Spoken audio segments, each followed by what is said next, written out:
हिंदी व्याकरण के अंतर्गत पढ़ेंगे वाक्य भेद। ये भी एग्जाम में आपके आता है, वाक्य दे दिया जाता है और लिखा जाता है वाक्य के भेद पहचान के लिखो। तो आप वाक्य का भेद पहचानने के लिए बहुत छोटा था वीडियो, आप भी देखिए।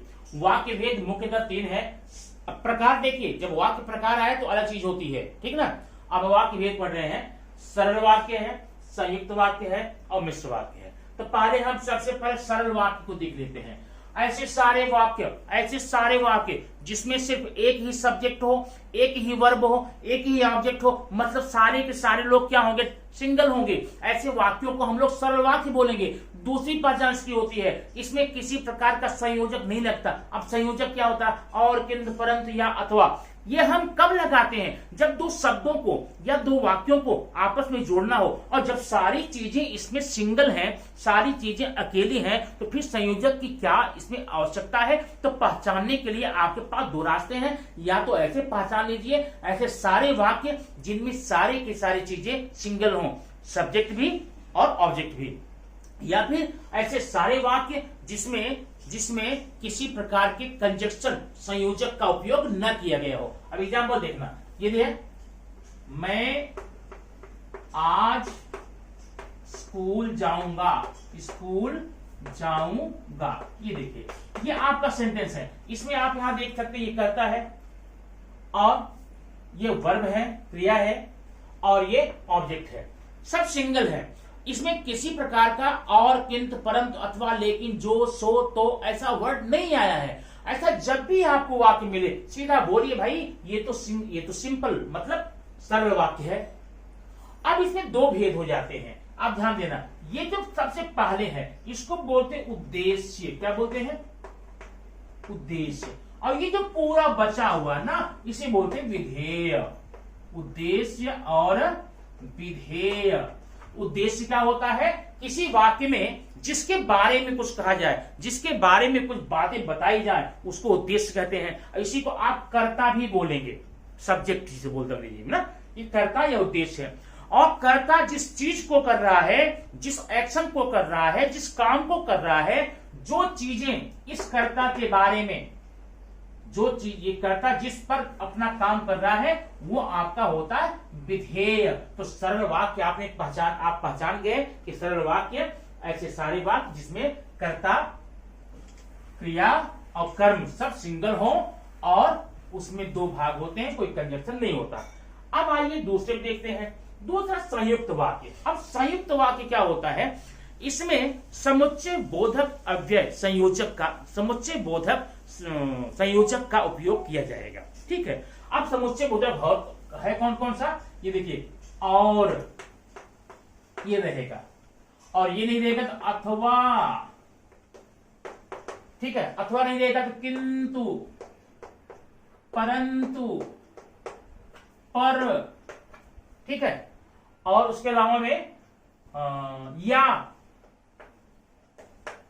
तो ये सारे कंजक्शन है, ये सारे संयोजक हैं। जिन शब्दों में आपको ये संयोजक मिल जाएं उसे बोल देना भाई ये तो संयुक्त वाक्य है। अब एक एग्जाम्पल लेकर के इसको मैं आप बताता हूं कैसे आप देखेंगे। ये है तथा और एवं, इतने में कोई एक रहेगा। अब देखिए, राकेश बाजार गया, ठीक है, और खिलौने लाया। ये वाक्य आप सबसे पहले तो आप ये कंफर्म कर लो, ये सरल वाक्य है कि संयुक्त है कि मिश्र है। सरल तो हो नहीं सकता, क्यों, क्योंकि यहां पर कंजक्शन लग गया नंबर 1।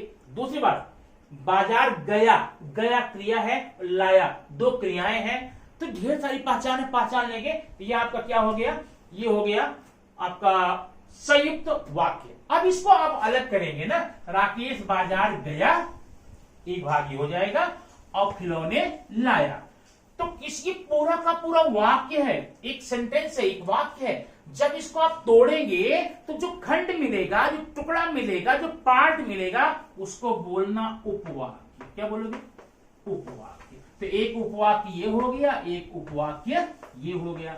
अब हमें ये देखना है कि कौन सा उपवाक्य ज्यादा इंपॉर्टेंट है। इसमें दोनों उपवाक्य इक्वल इंपॉर्टेंस रखते हैं, इसलिए इसको बोलेंगे समानाधिकृत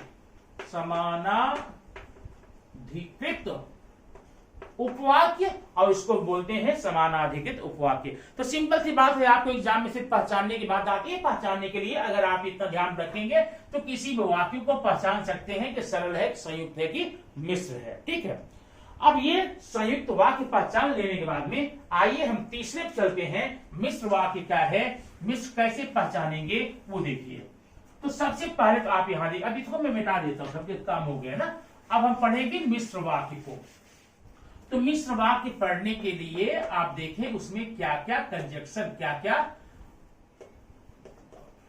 क्या संयोजक लगेगा।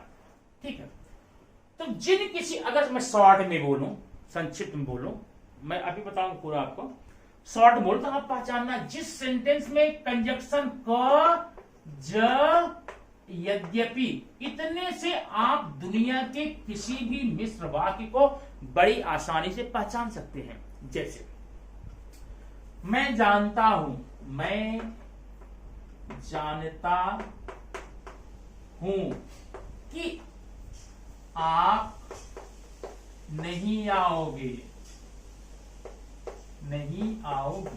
अब देखना, मैं जानता हूं एक वाक्य पार्ट हो गया कि आप नहीं आओ, दूसरा भाग ये हो गया। दोनों को जोड़ने का काम कौन कर रहा है, की कर रहा है, कि यहां पर है संयोजक। ठीक है, संयोजक है। जब कि आपका क आ गया ना, क जैसे ही आया आप तुरंत बोल दिए मिश्र वाक्य है, 100% है। कब, कहां, क्यों, कैसे, कितना, कब, कहां, क्यों, कैसे, कितना, अगर में सब में क आया है तो अगर ऐसा मिलता है तो आप बोलिए मिश्र वाक्य। या फिर इससे देख लीजिए, जैसे जब, जहां, ज्यों, जो, जितना। मैंने एक पेड़ देखा जो कि बड़ा ऊंचा था, मैंने एक पेड़ देखा जो, अब आ गया, कंजक्शन आ गया, संयोजक आ गया। तो ऐसे कंजक्शन देख करके आप लोग आराम से बता सकते कि मिश्र वाक्य है कि नहीं है।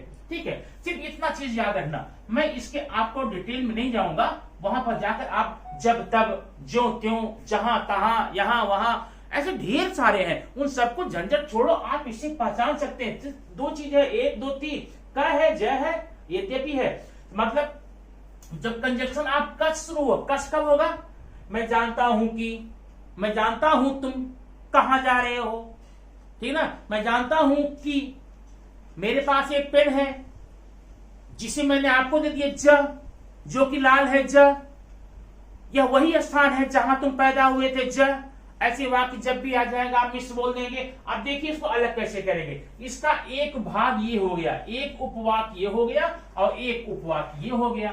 तो जो पहले का पोर्शन है इसमें, इसको बोलते हैं मुख्य उपवाक्य या प्रधान बोलते हैं, प्रधान उपवाक्य। अब प्रधान मतलब जो मुख्य हो जाता है ना, इसमें ये प्रधान इसलिए कहा जाता है। और ये क्या है, आश्रित उपवाक्य। ठीक है, अब आश्रित क्यों है, मैंने उसे बुलाया,